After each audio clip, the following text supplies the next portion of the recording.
With the authority of the Council, I shall now confer the degree of Doctor of the University on Her Royal Highness the Duchess of Kent. I call upon the Vice-Chancellor to present Her Royal Highness.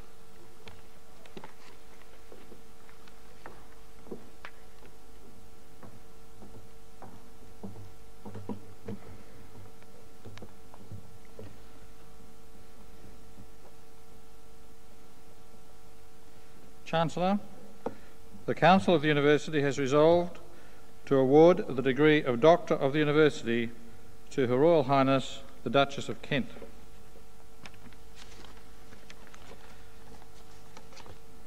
Mr. Chancellor, Her Royal Highness the Duchess of Kent was born Catherine Lucy Mary Worsley, the youngest child and the only daughter of the late Sir William Worsley. As a child, the Duchess was educated at schools in Yorkshire and Norfolk. She later studied French at an Oxford language school, where, during and after that period, she continued her studies in piano, organ and composition, thus continuing and developing her lifelong appreciation of the arts. After working in a children's home in York, the Duchess spent a period as a kindergarten teacher in Kensington. Her early career was to foreshadow a selfless dedication to the helping professions. In March 1961, her engagement to the Duke of Kent was announced, and on the 8th of June 1961, they were married in York Minster. The Duke and Duchess have 3 children, 2 sons and a daughter. The Duchess is deeply committed to a number of patronages and is actively connected with approximately 70 organisations. As patron of the National Society for Cancer Relief, Age Concern, the Samaritans, and the Arthritis and Rheumatism Council, Her Royal Highness is particularly concerned with issues facing the aged and the sick. In her work with these organisations, the Duchess is noted for her compassionate interest in the problems of the afflicted, her keen medical knowledge, and her extraordinary communication skills. Her Royal Highness is also Honorary Colonel of the Yorkshire Volunteers, Territorial and Army Volunteer Reserve, Colonel-in-Chief of the 4th 7th Royal Dragoon Guards and of the Army Catering Corps, and Air Chief Commandant of the Royal Australian Air Force Nursing Service. In 1977, the Duchess was created a Dame Grand Cross of the Royal Victorian Order and awarded the Honorary Freedom of the City of York in 1989. The Duchess is passionately interested in music and the arts.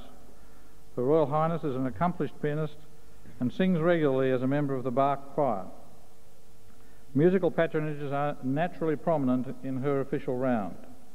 She is patron of the Leeds International Pianoforte Competition, the Yehudi Menuhin School in Surrey, and President of the Royal Northern College of Music, as well as being Chancellor of the University of Leeds. Griffith University is greatly honoured to have Her Royal Highness as patron of the Queensland Conservatorium of Music. The last decade has seen the Duchess develop a close and warm affiliation with the people of Queensland. Her participation in the official opening of this magnificent performing arts complex in April 1985 was just one of the special contributions she has made to advancing music and the arts in this state. Her cultural ties to Queensland were further strengthened in June 1988 with her official visit to Expo to celebrate Queensland Day.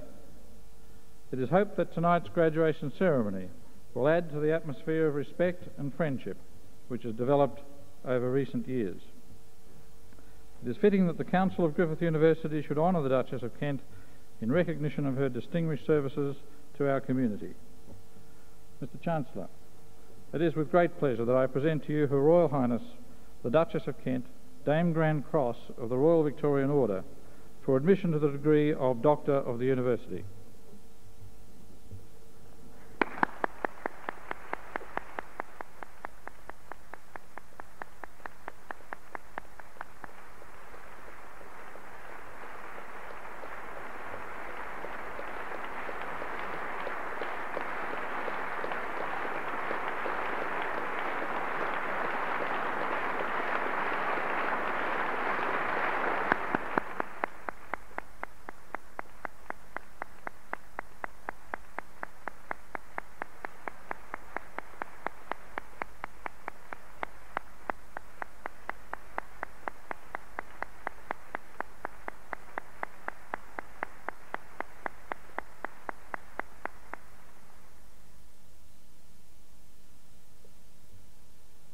Chancellor, I now call upon Her Royal Highness to address the gathering.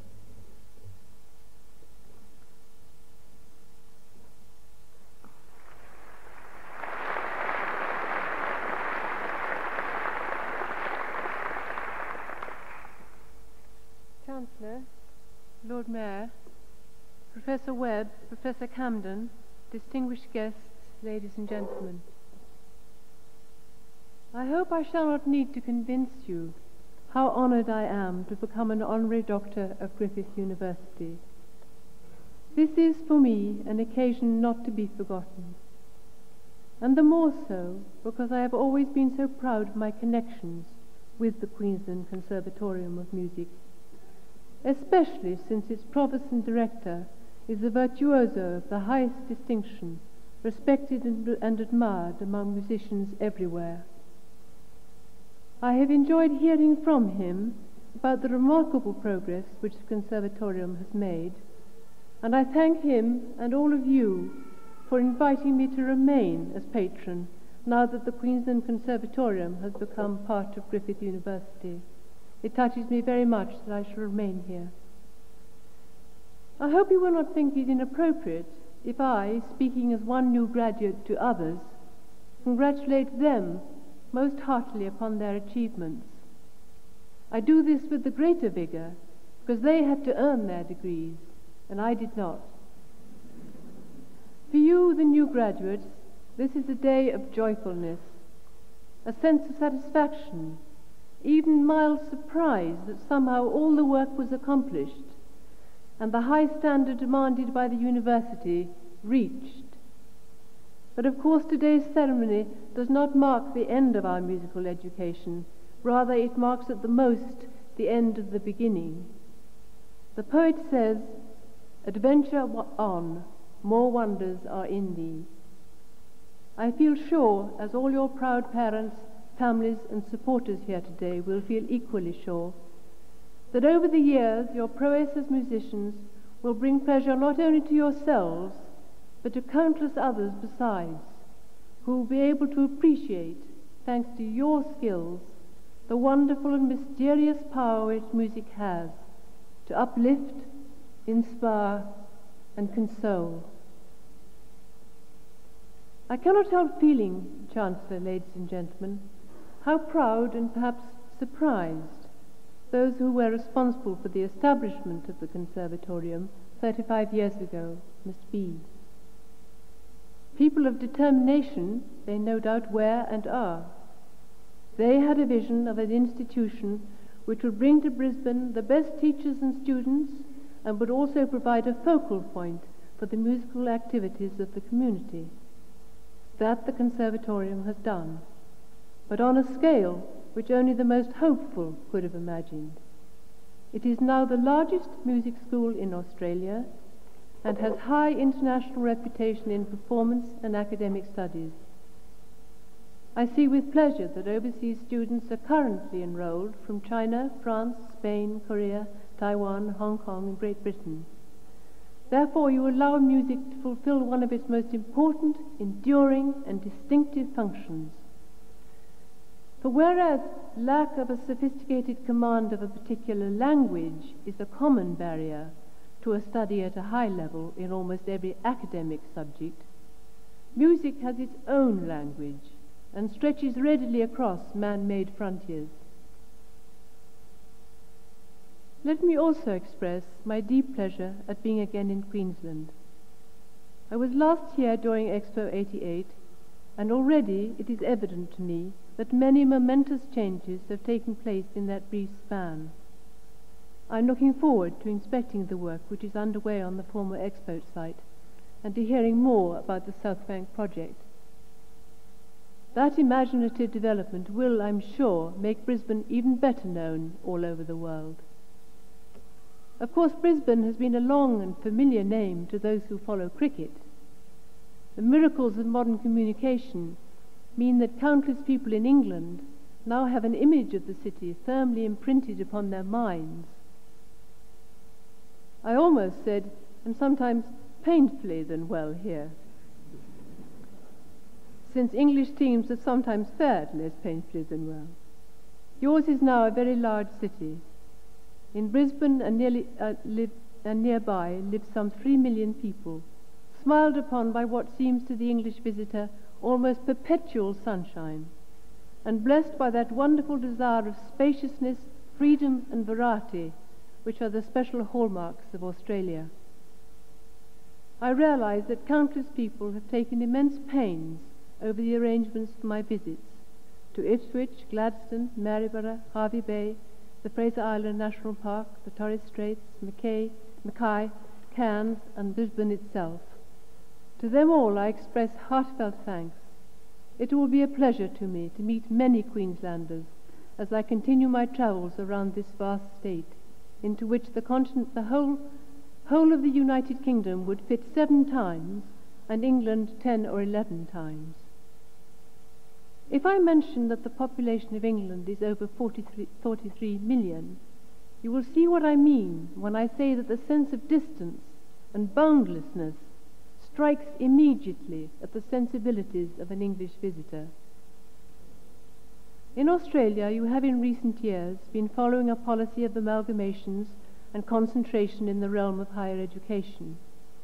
These can be controversial subjects into which it is not my business to enter. I hope it will not be a matter of controversy to say that Griffith University gains in the Conservatorium a music college of high distinction, and the Conservatorium gains by becoming part of one of the fastest growing and most forward-looking institutions in Australia's higher education. Everyone knows how many distinguished artists Australia has given the world, and even in its relatively short history, the Conservatorium of Music has added to that store of talent. Geoffrey Black, Piers Lane, Lisa Garstein, Claire Gormley, Brett Dean and Jason Redman are some of the outstanding graduates of the Conservatorium now making their mark as performers. To be associated as patron with such a college is a source of deep satisfaction to me, Mr. Chancellor, as is the decision of the Council of Griffith University to confer on me the degree of Doctor of the University. I was told that I should deliver an occasional address, and I remember reading once the advice that an occasional column in a newspaper should have a good beginning, a good end, and as little as possible in between. Will you allow me, however, to say how touched I have been, as any visitor from Britain must be, by the expressions of loyalty and affection towards the Queen, which I have already heard. Her Majesty's interest in Australia, and indeed in every part of the Commonwealth, is never failing. Perhaps enthusiasm for Commonwealth connections has not been the most fashionable of feelings in recent times. All the same, I believe those connections to be of the utmost value, and nowhere more so than in our higher education. The young people of today are living in a world of many perils, but also of wonderful opportunities and excitement. For the first time in many years, a spirit of hopefulness has started to pervade international affairs. Intelligent and lively people have greater opportunities than ever before to make their own contacts and friendships the world over. It has been my good fortune as Chancellor of the University of Leeds for the last 25 years to attend countless gatherings in many Commonwealth countries. Invariably, I have found a strong desire to sustain old connections and build new ones. That is an activity which calls for thoughtfulness and exertion. My doctorate from Griffith University will always be a source of great pride to me, and the more so because I sense that the University will be mindful not only of its duty to the people of Queensland and of Australia, but also of these wider connections, and will thus play a leading part in upholding that wider Commonwealth of learning.